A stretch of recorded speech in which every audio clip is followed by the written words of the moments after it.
예수님께서 십자가에 달리실 이유가 없음을 빌라도는 너무나 잘 알고 있었던 거죠. 특별히 자신이 주도하는 그 로마 법정에서 예수라는 자는 나라를 뒤집을 만한 반역자가 아니라는 것을 확신했습니다. 그러니까 그는 예수를 놓아주기 위한 전략을 취합니다. 자, 유월절이면 사람을 놓아주는 전례가 있습니다. 거기에 따라서 바라바를 놔주어야 되겠다고 이야기를 하는 것이죠. 그러자 사람들은 이 사람이 아니라 바라바를 놓아달라고 요청합니다. 바라바는 명백하게 전력이 있는 자이죠. 자, 예수님의 무고함이 더욱 드러나는 비교라고 말할 수 있습니다. 바라바와 비교하여 예수님은 그야말로 무고한 것이죠. 바라바는 죄인이었고 예수님은 죄인이 아니다. 그 당연한 선택. 예수님이 풀려나야 되는 것 아닌가 이렇게 이야기를 하는 거죠.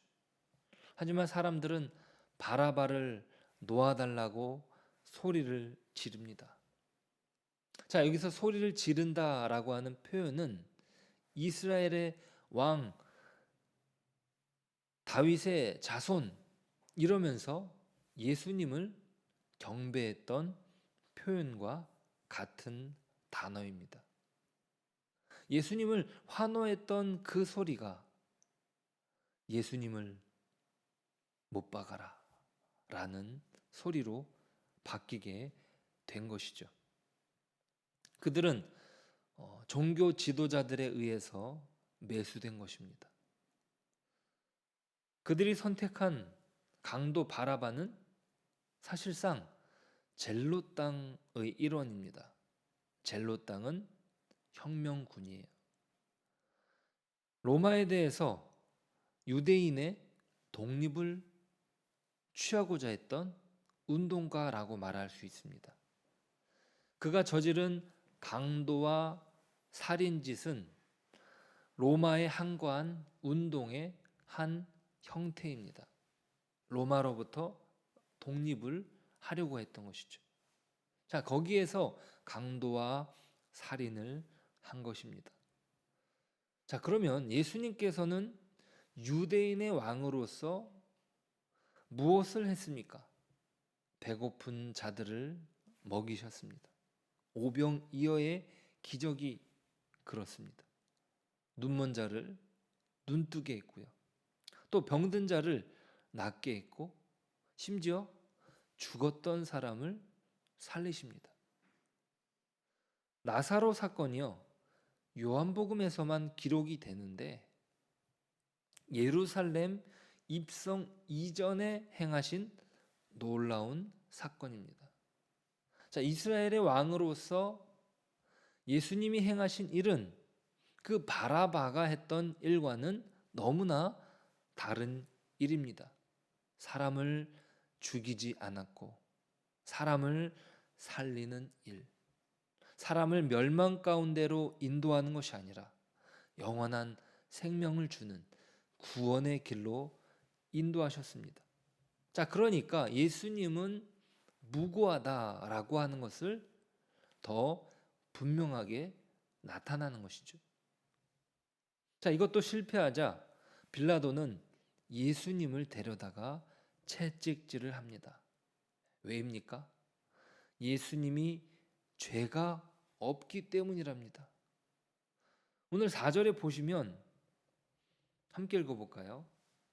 빌라도가 다시 밖에 나가 말하되 보라, 이 사람을 데리고 너에게 나오나니 이는 내가 그에게서 아무 죄도 찾지 못한 것을 너희로 알게 하려 함이로라 하더라. 자, 아무 죄도 찾지 못한 것을 너희로 알게 하려는 거다. 그러면서 채찍질을 한 거예요. 왜입니까? 성난 유대인들을 그 마음을 녹이려는 거예요. 그래, 너희들이 원한다면 내가 때려서라도 상하게 한 다음에 보내겠다. 너희들 이걸로 만족하면 안 되겠냐? 자, 예수님이 맞으시는데 이 군인들이 가시관을 씌웁니다. 자, 이 가시관은요, 단순히 고통을 주기 위한 것으로만 가시관을 씌운 것이 아닙니다. 조롱을 더하는 거죠. 자, 전투에서 승리한 장군에게는 월궤관을 줍니다. 월궤관, 잎으로 만든 그 관을 씌워줘요. 자, 올림픽 때 그렇게 월궤관을 썼잖아요. 자, 그런데 정반대로 모면의 상징으로 가시관을 예수님께 씌우는 것입니다. 또 자색옷을 입히는데 그 자색옷은 바로 로마 사람들의 붉은색 망토를 뜻합니다. 로마 장군, 황제는 이 붉은 망토를 로마 진영 밖에서 입습니다. 자신들의 승리를 취하는 것이죠. 자, 그런데 비참하게 된 예수님을 그런 모습으로 흉내내게 함으로써 조롱하는 것입니다. 너희들의 왕이 이렇다. 자, 로마 군인들이 이 바라바와 같은 혁명군들에게 시달렸던 것이에요. 자, 그러니까 로마 이 군인들이 예수님에게 그것을 분풀이하는 것입니다. 평화의 왕이신 예수님께서 군사적 왕의 모습으로 조롱당하고 계십니다. 여기서 붉은색은 바벨론 음녀가 붉은색입니다. 요한계시록 17장 4절을 보시면 이렇게 기록이 됩니다. 요한계시록 17장 4절입니다. 제가 읽겠습니다. 그 여자는 자주빛과 붉은빛 옷을 입고 금과 보석과 진주로 꾸미고 손에 금잔을 가졌는데 가증한 옷 물건과 그의 음행의 더러운 것들이 가득하더라. 그의 이마에 이름이 기록되었으니 비밀이라 큰 바벨론이라 땅의 음녀들과 가증한 것들의 엄이라 하였더라. 자, 요한계시록에 붉은색과 입고 있는이라는 단어가 오늘 본문에 동일하게 등장합니다. 자, 이것이 우연이 아니라는 거예요. 자, 그러니까 예수님께 이 바벨론의 음녀의 옷이 입혀진 것입니다. 신실한 하나님의 아들이신 분이 하나님을 배반한 자의 색깔과 옷을 입으신 거예요. 예수님은 이렇게 자신의 자리를 뒤바꾸십니다. 사람이 뒤집어 써야 하는 죄의 굴레를 자신이 뒤집어 쓰십니다. 자, 그렇게 하심으로써 예수님은 그 죄인의 색깔을 대속의 색깔로 바꾸십니다. 진짜 죄인이었다면 자신의 죄값을 뒤집어 쓰는 것이지만 예수님은 정말로 무고하시기에, 자, 이 무고하다라고 하는 것이 오늘 본문에서 계속 강조되고 있어요. 빌라도는 계속 예수님의 무고함을 강조합니다. 예수님에게서 죄를 발견할 수 없다. 이것이 계속 이야기되는 거예요. 그러니까 빌라도마저 분명히 깨닫는 것입니다. 자, 그렇다면 예수님을 고소한 사람들은 어떻게 생각할까요? 그들도 당연히 예수님이 무고하다는 것을 알고 있습니다. 자, 그러니까 빌라도의 입을 빌려서 무고함이 강조되는 것은 그들도 알고 있다는 사실이 반영되는 거예요. 그러니까 그들이 지금 떼를 쓰는 건 뭐예요? 예수님이 죄인이어서 떼를 쓰는 게 아니라 예수님이 무고하시기 때문에 떼를 쓰는 거예요. 그러니까 빌라도를 협박하지 않습니까?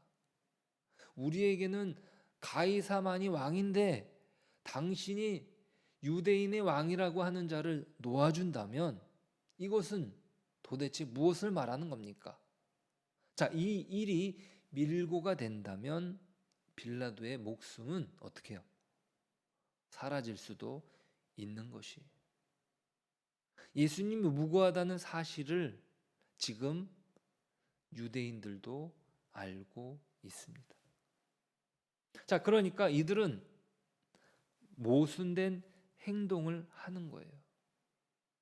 죄가 없다는 것을 알지만 죄인처럼 대하는 거죠. 마치 베드로가 자신의 의도와는 다르게 예수님을 배반한 것처럼. 예수님을 배반하려고 했던 게 아니에요. 예수님이 미워서 그랬던 게 아니에요. 그런데 두려움 때문에 자신의 의도와는 전혀 달랐지만 예수님을 배반하고만 인간의 부조리함입니다. 자, 이것이 인간이라는 자의 역설입니다. 하나님의 심판을 받아야 할 자들이 하나님의 아들을 심판하는 것이죠. 자신이 잘못하여 그렇게 된 것을 마치 하나님께서 그렇게 하시는 이유가 무엇인지 모르겠다고 하소연하는 인간의 모습. 우리가 그렇잖아요.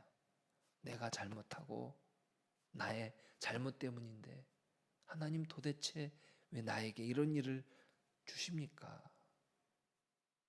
인간의 실수와 죄악에도 그 잘못을 하나님께 돌려버리는 아담의 후예라고 말할 수 있습니다. 아담의 후손이 그런 거죠. 자, 그런데 감사한 것은 무엇입니까? 이런 죄인의 자리에 예수님께서 오셔서 역전시키셨다는 거예요. 죄인을 의인이라 부르시고 바깥에 있던 자를 자녀로 삼으신 것이죠. 자, 그 구원을 위해서 묵묵히 그 조롱을 겪어내시는 거예요. 그 고통을 감내하십니다. 죄인을 구하시기 위해서 인간의 부조리함을 견디시면서 인간을 회복시키는 것입니다. 우리는 오늘 이 예수님의 사랑, 예수님의 이 무고함 앞에서 회복되고 있는 우리의 연약함을 보아야 될 줄로 믿습니다. 그렇게 우리는 주님을 기억하고 또 주님께 사랑의 마음을 돌려드리는 저와 여러분 되시길 축복합니다. 기도하겠습니다.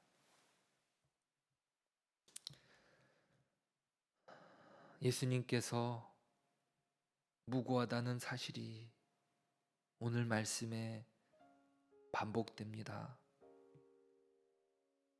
그 무고하신 예수님께서 죄인의 자리에 들어가셨습니다. 사람은 그렇게 무고한 예수님을 십자가에 못 박습니다. 베드로도 빌라도도 유대인들도 우리도 예수님을 십자가에 못 박았습니다. 그렇게 예수님이 십자가에 못 박히시고 우리는 살아났습니다. 하나님, 오늘 우리가 예수 그리스도의 십자가를 기억합니다. 예수 그리스도의 무고하심을 기억합니다. 주님, 그 사랑에 덧입어 오늘 하루를 살게 하여 주옵소서.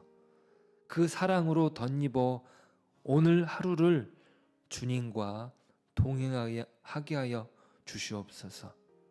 오늘 그 예수 그리스도의 고난에 동참하는 저희들이 되게 하여 주옵소서. 예수님의 이름으로 기도드립니다. 아멘.